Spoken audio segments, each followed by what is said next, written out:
10. Қалада пинбол спортынан жарыс бұқаралық ақпарат құрал өкілдерінің арасында алғаш рет өткізілді. Жалпы аталмыш жарысқа Қарағанды мен Теміртау қалаларынан 24 бұқаралық ақпарат құралдарының өкілдері шақырылған. Алайда сайысқа оның тек 5-еуі ғана қатысуға ниет білдіріпті. Таким образом мы пытаемся привлечь к себе внимание. Ақпарат құралдар арасында пинболдан жарысты алғаш рет ұйымдастырып отырмыз. Әрине командалар аз. Соған қарамастан олардың бәрі ойынға қызығушылық танытып жатыр. Басты мақсаты бұқаралық ақпарат құралдарын басын біріктіріп, достық қарым-қатынасты нығайту.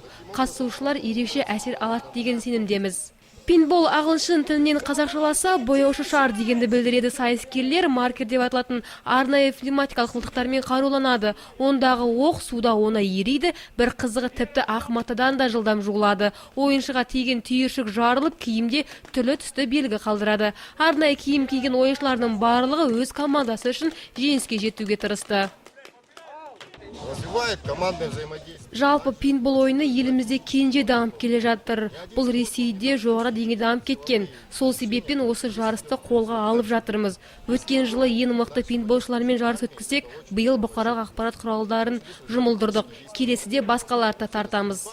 Пинбол әмбебап ойын ғана емес, бұл айрықша спорт жекпе-жегінің жас түрі. Ондағы оқиғалар желісі күтпеген жағдайлардан құрылады. Жарыс басталмас бұрын нұсқаушылар қатысушыларды қару қолдану негізгі ережелерімен және қауіпсіздік шараларымен таныстырды. Сақтықтың қамы әсіресе жаңадан келгендер үшін аса маңызды болды. Ал кейбір қатысушылар үшін пинбол сүйікті ойындарына айналып кеткендей. Эмоции сильные. Бұл ойынға деген қызығушылығым жоғары. Алғаш рет қатысып тұрғандықтан аздап қобалжып та тұрмын. В первую очередь приходим для того, чтобы... Бастысы жеңу емес, жарысқа қатысу. Оның үстіне жұмысқа орналасқаныма көп болмағандықтан бұл командалық ойын әріптестерімен қарым-қатынасты одан әрі нығайта түседі деп ойлаймын. Но вообще, сегодня...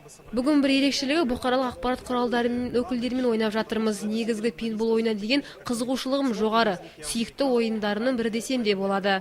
Қорытынды сынға өту үшін командалардың әрқайсысы 4 кезең бойынша ойнауы тиіс. Ең жақсы 3 команда жүлделі орындарды сарапқа салды.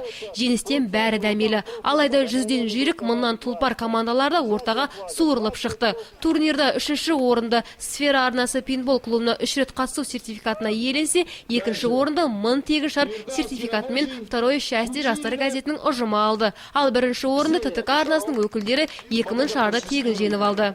Ақерке Заирова, Нұран Егенбергенов, Сфера арнасы.